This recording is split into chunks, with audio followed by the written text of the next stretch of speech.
But this is these are the modules that were charged to the different fire districts in Castle Rock. So that is how the maintenance was calculated based on their full-time employees for those different agencies. This is these are the modules that were charged to the different fire districts in Castle Rock. So correct. That is how the maintenance was calculated based on their full-time employees. Correct. For those different agencies. Correct. These are the modules that were charged to the different fire districts in Castle Rock. So correct. That is how the maintenance was calculated based on their full-time employees. Correct. For those different agencies. I don't know what's happening right now, but I'm hearing an echo. Yes, I am as well. Okay, hopefully we're past it now. Kurt, I feel like I'm not answering your question very well. Well, I'm kind of going ahead and I'm looking at the agenda, the paperwork. So I guess I begin to see, the different modules, for example, that Longview is utilizing or has available compared to even looking up above Kelso. But so I guess maybe that helps to answer part of the question with regard to the difference in pricing. But I would propose that this cost is going to be borne by Cowlitz 911. It's not going to be a user fee that's going to be sent back to the agencies each year to pay that amount. So for example, if District 5 is $816, this would be the breakdown if something else happened, but Cowlitz 911 will pay this annual maintenance fee every year. Right. Okay. As part of the services that we're providing, we're collecting user fees from all the agencies. That's meant to cover all of that, and we will use budgeted dollars to cover all of that cost. That really is being collected in a way through user fees annually. Okay. Thank you. So that's in reality just a representation then of how that maintenance is broken down by agency. Then it's not anything that's going to be billed to an agency. Yeah, for example, one of the questions that came up over the weekend is that we're just increased the fees of 1.6% to all of the agencies with an annual budget increase for that. Are we going to get a bill for the so the $5,000, whatever it was for, let me go back, $5,000 for Longview Police? We're not going to bill Longview Police for that $5,000 in addition to anything else. We're going to put it as part of our budget. Yeah. Okay. Thank you. Thank you. Sorry, it's confusing. I probably made it confusing. Well, it's just a complex situation. I mean, it's going to be a big project, and we're not necessarily living in it every day, so it's hard to put our minds around it sometimes. Yeah. Okay. Other questions for Phil regarding Stillman agreement? This is Jim. Are we looking to actually make a motion to purchase today, or is this just an example of what things might look like?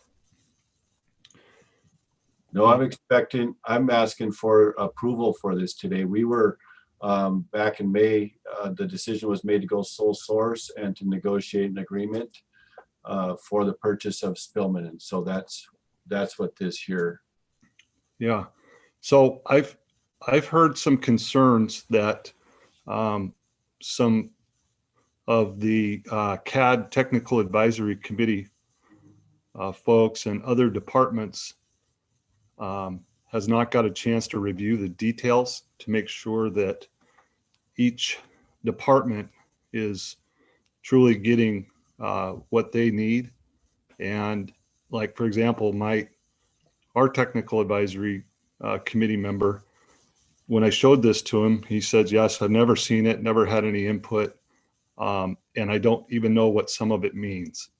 And so there was some concerns that maybe the technical advisory committee should have an opportunity to look this over for details prior to purchase. Well, Jim, right here on this page, the iSpy interface, the data exchange, first arriving dashboard data populates through iSpy Fire interface is all input we've gotten from LFD. So that is input that we got from the technical advisor from Longview Fire, and it's included in here. And I wish I was more technically savvy to talk about details. So I'm really paraphrasing some of the comments that I got back. I believe Vic Letso from Cowlitz 5 sent us all an email with some of the same concerns. Wanted to know how we came to some of these specific modules, and I really can't answer that, so I'm sort of speaking for the people who can't speak right now, I suppose. Well, Yes, you're saying they have some more questions. Okay, go ahead, Phil. I'm just saying that all of these modules that are included in here are information we've gotten from the CAD user committees. And if I can jump in, Mr. Chairman, one of the callers is Clara Angel, who's a record supervisor. As you probably are aware, law enforcement uses a Spillman records management system and has for collectively since about 2004. Kelso was on board in about 2000 with that. And I know she reviewed that with Tom Stoddard. And if we could, maybe Clara can jump in here.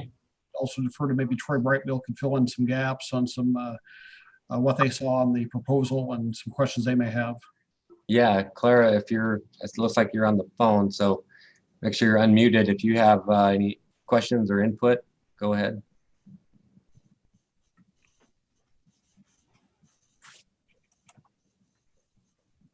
Can you hear me? There, I could. Hey guys. There you go. Okay. I don't want to take away from the current conversation because what I have is a little bit unrelated. So I don't know if you want me to chime in right now or if you want me to wait until this portion has been talked about. I guess I don't know, Troy, did you have anything? I want to keep us on track as much as possible. I guess if it's Spillman related or concerns ours are regarding. more about just some of the modules that are in the breakdown. Whether there's a couple of them that we may not necessarily need, but we can come back to that. Okay. We'll circle back around then. Anybody else before we kind of maybe talk about specific modules, concerns? Just a question, has the fire TAC group been meeting? I know that was a challenge here not too long ago to get everybody together. Is that part of the problem? We have not been meeting. We haven't met since a lot of the social restrictions have taken place. That is definitely part of the problem. Okay.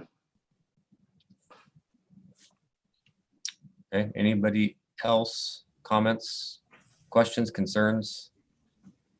It's Bill Lamont. Yeah, I don't believe any of this was put out to the fire side at all. You know, law enforcement, maybe their tech group got together and saw it, but you know, especially listening to the other fire guys, I don't think it was ever put out. And I know Vic sent out after the meeting was put out saying that there's stuff on there that they don't use and, you know, probably never will. So there is a lot of question on the fire side of where the modules were picked from, I guess.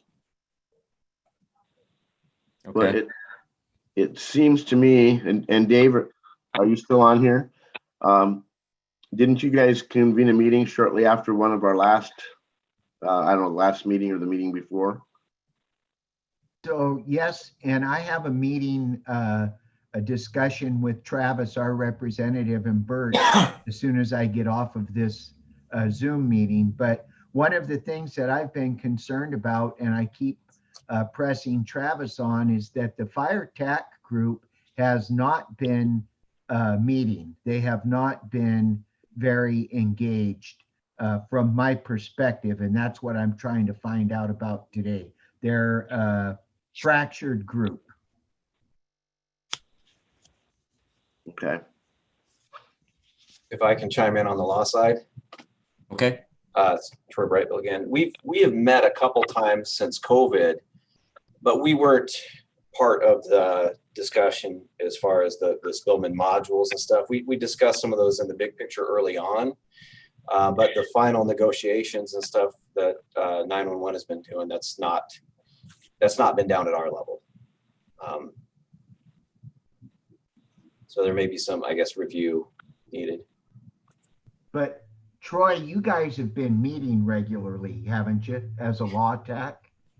We've gone to an every other month schedule, and we did have a couple months delay from when the restrictions first hit. But we've met at least, I think, twice this summer. Okay, and I don't think that that's my thing. I don't think the fire TAC group has met. That's what my conversations are with Travis. So I think that I can't single out any one person. I just don't think they've been engaged well. In fact, I'll tell you what I told Travis when I said I wanted to meet, is my perspective is things are moving forward and we really don't know and haven't provided any input as to what's going on. But that's just my sense. I don't know whether that's the case or not. Okay, thanks, Chief. Clara, did you want to touch on anything else specific to modules or other concerns? Yeah, when going through the contract, I saw a data conversion at $50,000 and an Insight purchase was, I believe it was just under 30 grand. I would argue against both of those unless it depends on what kind of data you're trying to convert, but we've been on the system for years, and when you push in new data, it overwrites old data. And I don't know what the advantage is to doing a data conversion. They were going to do one with the jail at the same price when they came on, and we decided against it because it would have ruined our already existing data. So, and then Insight is a program where you can see other Spillman agencies' data. It sounds super useful, but the last time we met with Brian Wall, I mean, I know he's on here. I wanted to know who else has Insight, because what's the point of being able to see other people's data when they're not near us? You know, if it's Adams County or Garfield County and nobody around us has it. Before I made that purchase, I would want to know who else has Insight and whether it would be worth the 30 grand or 28 grand plus continual maintenance, because just those two alone is almost 80 grand off the purchase, which would be about 8 grand a year off of maintenance. So just cost savings for things that I don't know that we need. Okay. Thank you, Clara. Anybody else would like to speak regarding this item? I mean, it sounds like I'm hearing both from the fire side and the law side. And again, I don't have any background with Spillman, so I'm trying to piece this together. But it sounds like I'm hearing that from both sides, they would like an opportunity for some further time to review the details of the agreement. This is Kurt, and you know, I mean, listening to the comments, Joe, perhaps like you, you know, I feel we have these committees as you know, sounding boards and research groups on our behalf. You know, obviously we make the decisions to move forward with the purchases and the acquisitions and such, but you know, we rely upon our committees for, you know, some of the detail, the background work, and you know, based upon some of the comments that I've heard here today, while I'm anxious to move forward, I would say perhaps we need our committee again, and I guess I would expect if we took a pause here, and I don't know for how long, we can talk about that, for them to get together and do their review so that we can still, at some point, if not today, move forward in a timely fashion. Okay, thanks, Kurt. Yeah, I would just offer this, based on that previous comment, Kurt, is that we do have these TAC committees that are to advise the director, and then bring that information to the board. The fire TAC has, the last time on August 11th, the chair requested a meeting, and none of the members apparently indicated that they didn't need to meet, and so there wasn't they didn't have another meeting. So one of the things that the bylaws show is that the TAC committees meet to advise me in directions that we need to go, and based on the information that I got from the May meeting, that we're going to go sole source and to negotiate an agreement, I took the best information I had. And so if there's more that needs to be done that way, I'm open for it. I just feel a little bit pulled in a couple different directions here. Not having maybe as much interest shown to this as there might have been. Well, I speak in support of what Kurt said too. I just wondered, do you have a timeline from Spillman on implementation? Do we have a little wiggle room here up front to iron some of these things out and still get it put in place by the time the new center opens? Yeah, we're pressed for time. It's anywhere from 12 to 18 months for the implementation, and our previous implementation was 3 years of Intergraph, and so we don't know all of the details about how everything will coincide, but we are targeting January 1st of 2022 as the go live date, the same time that we would be moving into the new center. It requires committee work to do that work. It requires staff time to do that work. And so a lot of that is a push to be able to get that done in that 12 to 18 months. But in my discussions with Spillman Motorola, that they've said that it's intense, but we can get it done. And the pressing thing only is this $10,000 savings is for by the end of September. That September 24th is the day after our second meeting of the month, September 23rd. And so this doesn't have to be approved today. It doesn't have to be approved on September 24th or September 23rd either. It's just moving the project forward. So if I understand, Go ahead, Alan. I was saying the September 24th date is basically the pull date, I guess, on this pricing. So if we were to do it, say, the first meeting in October, then you're saying that this price would increase by about $10,000 if we had all the same modules? Correct. Okay. I'd suggest, is it possible for the TAC groups to meet with the Spillman reps next week and get something, some things ironed out so we can address it on the 23rd? Yeah, I would be happy to meet next week with everyone. That's a great suggestion, Sheriff. I'd support that as well.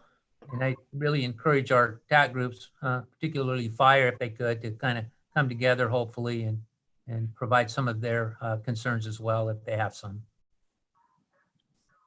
Yeah, I'll continually reach out to the fire TAC chairperson and again offer to host a meeting, and we'll get that done. Who is our fire TAC chairperson right now? Do we know? Yeah, it's Brandon Poff. Okay.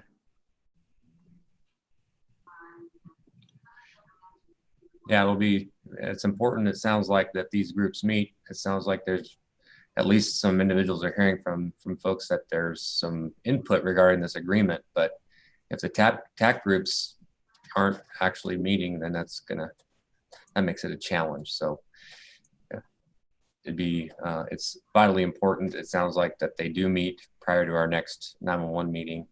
That way we can iron out any concerns or details that need to be. I guess it's important that particularly those of us from the fire side try to pass on the importance or press the importance of this decision-making process is. So see if we can't pull these guys together. Yeah, we'll make that happen with Brandon Puff and make sure that meeting goes on, but we actually need to meet and come to some sort of resolution prior to September 24th, correct? Yeah, well, ideally, if possible. Chief Herrera, did you have any? Yes, sir. So I would also ask if we could that maybe the Spillman rep or the sales rep get answers to Ms. Angel's questions, because it seems that there's probably a significant cost savings attached to what she was inquiring about with Insight and the other module. So if we could add the same timeliness to an answer to her questions, so we can make a more informed decision when the 23rd rolls around. Yep, sounds great. Okay. Hey, Joe, can you hear me? Yes, go ahead. This is Chet. I've been listening to this, and I think it's a good idea to hold it back and have a meeting. I'd like to suggest that the TAC group gives us a presentation directly, and that's not a reflection on Phil at all. But I'd like to see the TAC group give us a presentation, whatever meeting. But I think it's wise to back off. It sounds like not everybody's on the same page, and this is a big deal. And with this, well, I guess with the circumstances going on right now, I want to make sure we're doing the right thing. So if I can add, in looking at the contract that's proposed now, this is based on a lot of those earlier discussions. It's just that I think this was first sent out Friday. So we haven't gone through to see what every module is since then. I can tell you it's fairly close to what we discussed back then, but it would be good to have that final review.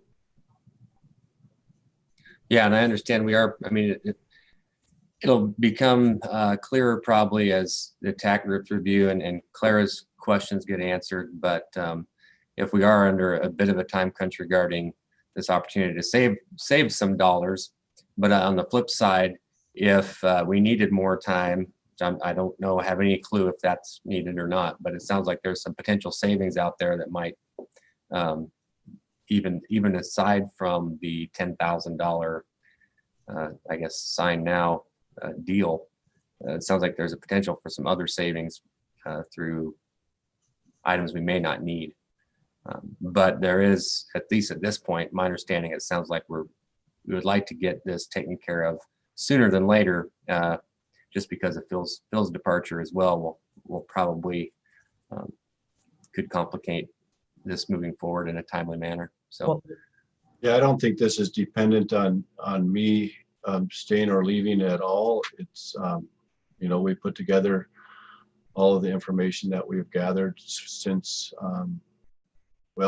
last year and put it all together and came up with the best plan, working very closely with Motorola and all the different comments that we've had and put together this package. I think there may be something.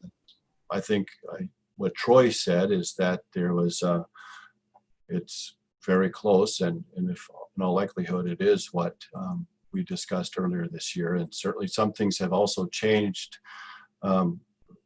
Motorola gets credit for pushing hard. For example, TELUS, the part that we were going to be missing from one of the advantages of going to that program, with that joint program with Cowlitz or with Clark, with Cressa. I'm sorry. That part that we're going with Cressa, where we would have that interoperability piece, Motorola has pushed hard on TELUS and on their own engineers to get that to be fully capable for us today. That was a promise that says, well, we'll get it in future, and we would not come to an agreement with Motorola on this unless they would have gotten those pieces pulled together. And so that TELUS piece, that was a big part of the Cressa agreement is now going to be part of this package, thanks to the work that Motorola engineers have done with Cowlitz to get this pulled together. And I know Cowlitz County is a small county, but in this case, there was a lot of influence that was put pressure put on their engineers to make it work. So I would say that this is taken all of those parts and pieces, and it's not everything that we discussed, but that Cowlitz piece in particular, where it gives other agencies the ability to add incidents into our, alert us to a CAD or an event in our area through the CAD screen is a super huge advantage for interoperability for it. That's just one example of the work that's been done since May. Okay, thank you, Phil. I think, Joe, before maybe you go forward, I think, you touched upon an item that for me is really seems like the 800-pound gorilla in the room, and dealing with the time crunch and perhaps the sequence of events here. And I don't know if this is something you plan to talk about in exec session, and if it gets into exec session matters, please stop me. But I think we've got a few items on the agenda here today that deal with time-sensitive issues. And I think, given what we know today with Phil's departure, I'm going to share, I have some pretty grave concerns with regard to, how we move forward on these items, and more specifically, when. And I think, again, maybe this is something we talk about in exec session, but without that pilot, at the helm flying the plane, I'm feeling kind of helpless right now, with particularly, some of these items, and they are indeed, pretty significant. I know we still have the land lease to consider with the city of Longview, and not as concerned about that, but still an issue.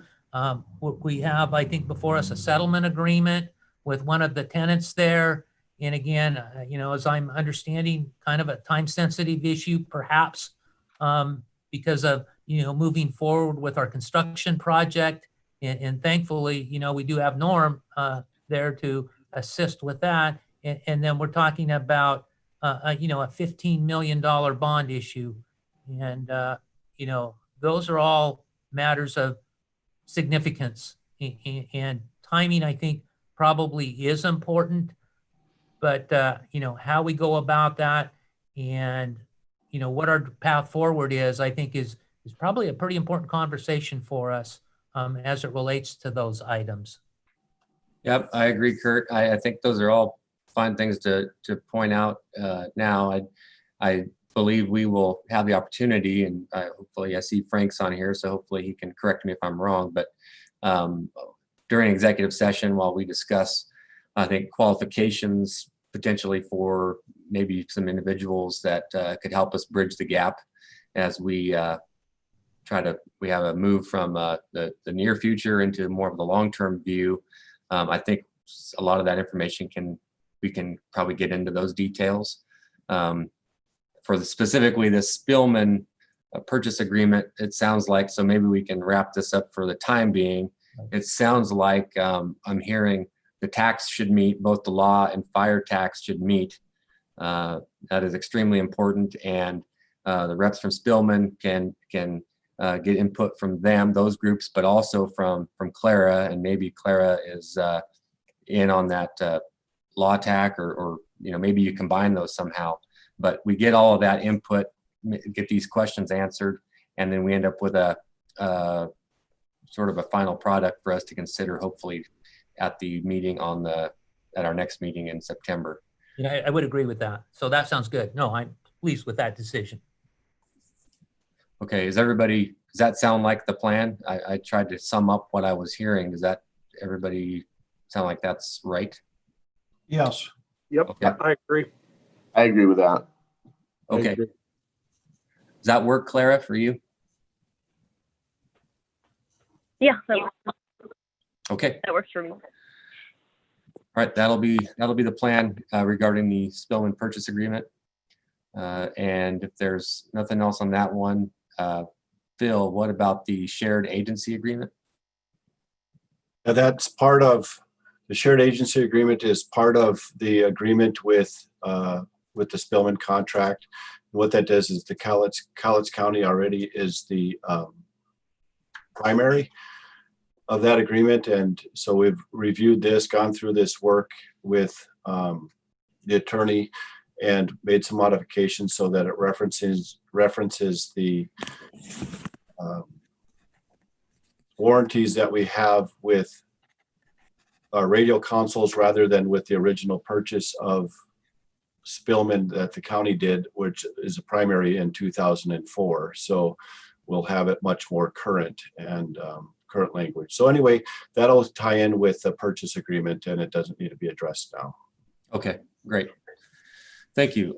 So that would move us on to item 8. So Kurt mentioned this, the occupancy settlement agreement. So the occupancy settlement agreement is. May I raise a point? Oh, yes, Frank, go ahead. Thank you, Commissioner. This involves potential litigation. And so do we need to go into an executive session to have a free discussion of this? Well, if Phil, your thought? I guess if we don't have agreement, yeah, that's where litigation would come in. So that would be valuable. Yes. All right. So do we want to, could we save this till the end? Would that work? We'll handle our executive sessions together, not at the same time, but save them till the end. Okay. That just as long as we identify both of the items separately prior to going in. Yes. Okay. All right. Thank you, Frank, for bringing that up. So we'll hold off on that till the end. Item 9, resolutions and motions. We have a bond resolution for information. Yeah, so this bond resolution that's on here is only for informational purposes. I only wanted to present it because it's a long and lengthy document. I guess long and lengthy are the same thing, right? Sorry. But it's a complex agreement. And so it's something that we're unfamiliar with. We're not asking anybody to approve this today. This resolution will come before the board probably on October 14th. So a month from now. So I just wanted to give you guys, the board, a heads up on it and that this is coming. Thank you. Any questions on that? Are we good to move on? Is that's something I'm assuming then that our legal counsel is reviewing as well? We have legal counsel in Nancy Neris, who is our bond counsel, and she's on contract. And then we also Northwest Municipal Advisors are our bond advisors for that. So yeah, this is bond counsel that's advising us on this. Yes. Okay. Yeah. Most of this I think is probably, I know it's well over my head. So Kurt probably is more familiar, but. And Kurt's been staying in contact and advising me as we go here too. And he's attended the meetings that we've had with the bonding agents and the municipal advisors and with bond counsel. And Kurt's also familiar with the bond underwriter as well, D.A. Davidson. So yeah, he's been helping us in attending all those meetings the whole way. And I would say I'm very confident in those who we retain to assist us with those, special disciplines, bond counsel, the underwriters, the financial advisors.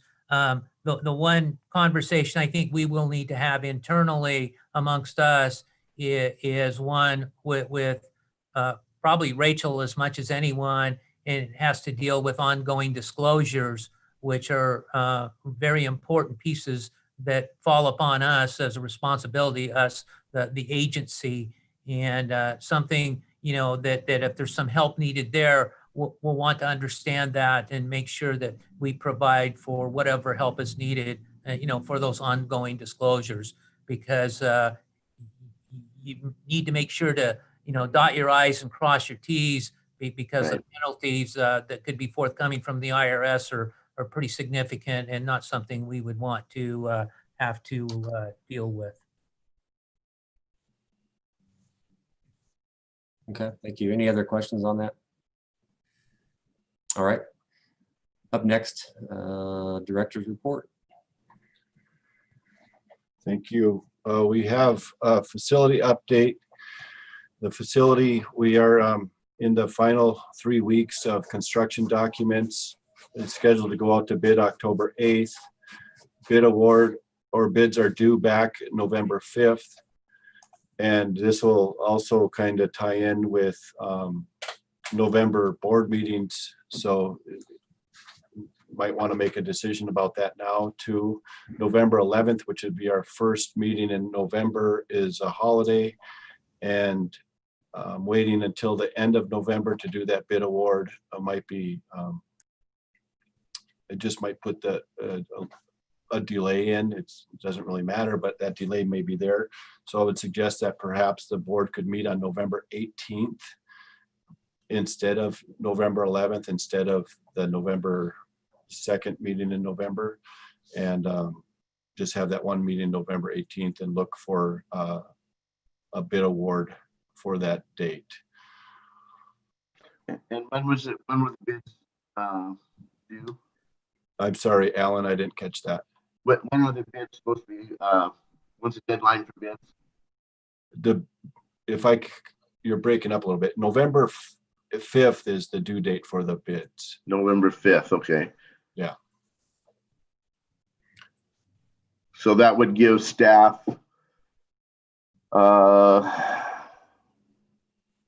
better, almost, well, not 2 weeks, but give staff enough time then. It gives us about a week and a half. Yeah. You know, we try to get all that stuff out by the Friday prior to the meeting. So it really is only like 8 days. Okay. Okay.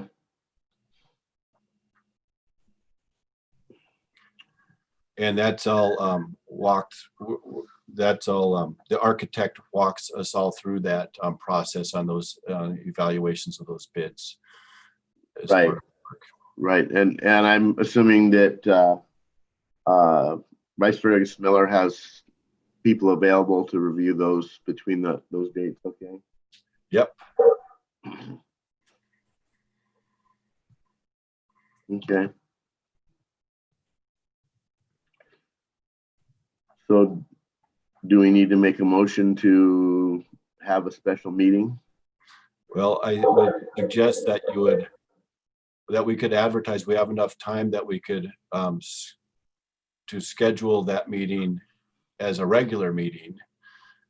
That way you can have a regular meeting that month on the 18th. We just have to make the proper notifications. Okay.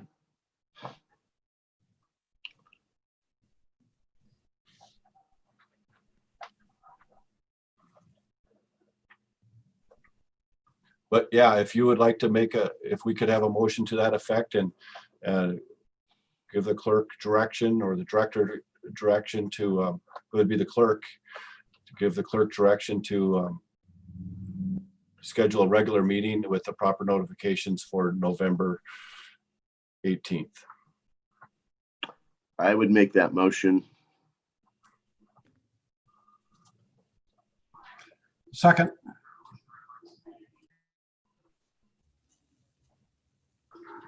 The second part of the facility report would be we're working on a lease agreement with the city of Longview. We're also finalizing or closing in on the last part of the easement for Lowe's. Hey, sorry, Phil, I was muted. Mistake. We had a motion and a second to approve the clerk to notify that meeting for November 18th. Any other discussion? Just a comment, and Frank's on the line, I know, and he may need to research this one, but even though, and it's a matter of probably semantics, but my understanding is, even though this is there's plenty of advance notice here, and we're talking about changing a meeting date. I think my understanding is when we change a meeting date, even though there's plenty of advance notice here, it's not a regular meeting. It's still considered a special meeting because it's not on the dates that we would normally meet, which are the second Wednesday of the month. And therefore, I believe, even though we can have this meeting on the 18th, and I support that, think it's a good idea, I think the agenda needs to be very clear in that we can only talk about those items that are on the agenda at that time, because it is considered a special meeting. But Frank can correct me if I'm wrong, or look into that, and I know we have plenty of time. Yes, sir. A regular meeting is whenever this board schedules a regular meeting, and meetings can be moved and shifted. They can't be moved or shifted by anyone other than this board. But if this board wishes to designate a meeting on November 18th to be a regular meeting, you can do that. The main advantage is that if you can go in there and discuss one topic, but if you have to discuss other things, you're free to do so. Okay, all right. Good to know then. Thank you. Sure. Thank you, Frank. Okay, so we have a motion and a second to have the clerk notify for this meeting on November 18th. If there's no other discussion, all those in favor say aye. Aye. Is there any opposed? Motion passes. Okay, go ahead, Phil. Sorry about that. Sammy, it must be PE time for online school. I see somebody running behind you off and on. They were getting food. running laps. Snack break. Anyway, yeah, so we're closing in on a lease agreement with the city of Longview that'll give us a long-term place to be for the comm center. We're closing in on the easement design. We've gotten preliminary approval from Lowe's for that easement to be wider to give us that right turn lane. And so Norm is working closely with Ken Hash from the city of Longview to get all that to happen. We're working on some stormwater mitigation issues currently to ensure that we're mitigating that stormwater appropriately. And so all that's going forward really well. And then we're also have negotiated with a current tenant, and we'll discuss that in executive session as far as those details are, as for construction access and the benefits of being able to have that area available for construction. Recruitment and retention, we've had our 19th dispatcher signed off, so fully functioning member of our staff. We have 2 people in training currently, and they're in their second or third month, and their reports recently, I've reviewed them, and they're on track and doing pretty well. And then we are continuing to recruit for the HR generalist position. I had an interview this morning. I have a follow-up interview with that person this afternoon. Tomorrow afternoon, I have another interview with a prospective, with a candidate tomorrow morning. And one of the things that we have done to attract a different pool is that we've included in our recruitment is HR manager / HR generalist. We've kept the pay scale the same. We haven't adjusted any of that, but to perhaps attract a larger pool of candidates is to include that HR manager in that recruitment announcement. Let's see, so that's recruitment. The radio project continues to, in a lot of planning. We have ordered the pole for West Longview. Once that pole is in place at Cowlitz 2 Station 22, we'll be able to mount the equipment fairly quickly.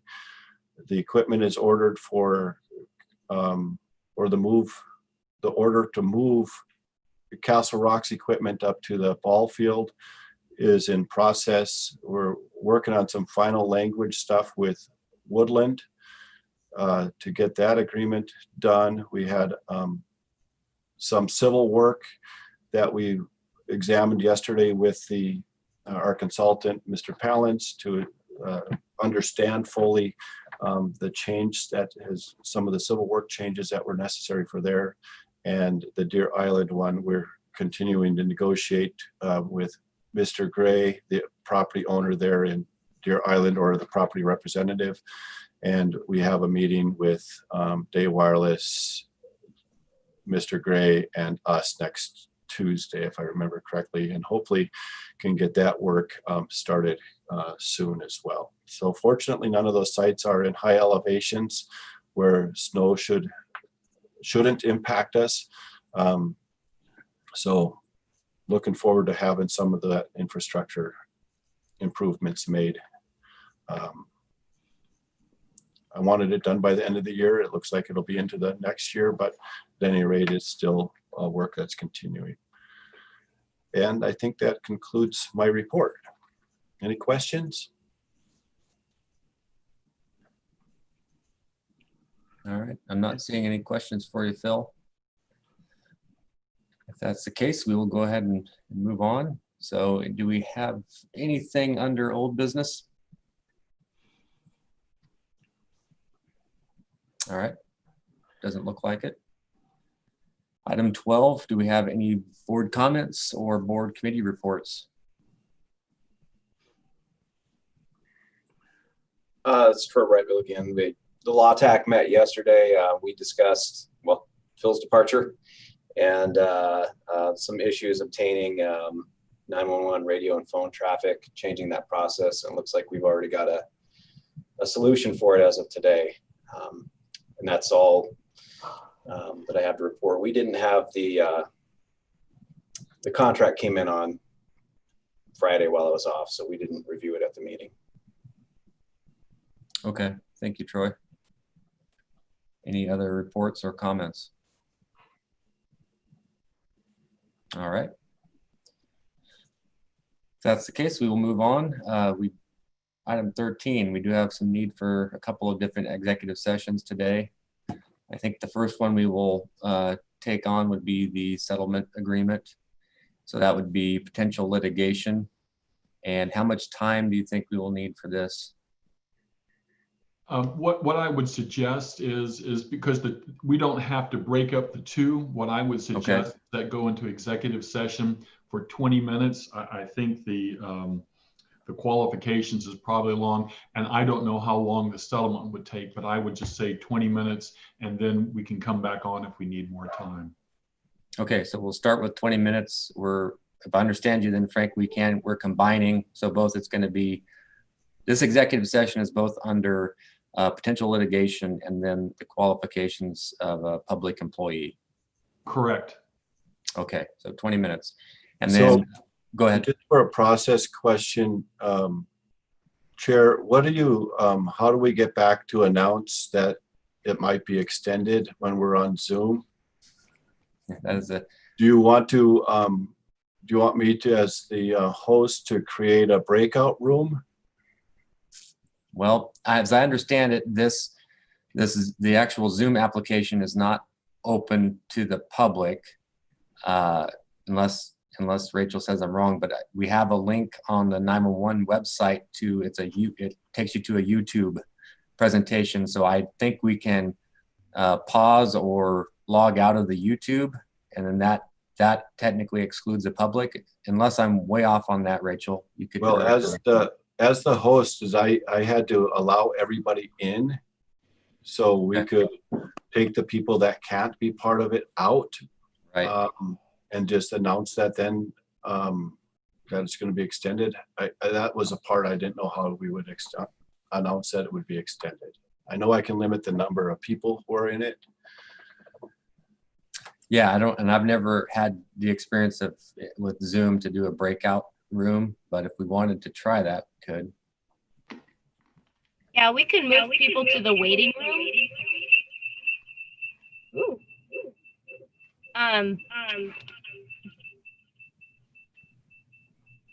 But I think if Phil allows me back in, he can just say, hey, we need more time. Or we can just put it up in the public chat where everyone can see that you need to extend the time. Okay. I can just put people in waiting room, and if when we come back, we could just invite everybody back to conclude the meeting or whatever. And Rachel's suggestion would suffice for extension. Okay, if that works, but I assume, Rachel, you have the ability to turn off that YouTube link? Yes. Okay, great. So it sounds like we'll use the waiting room option and then we'll turn off the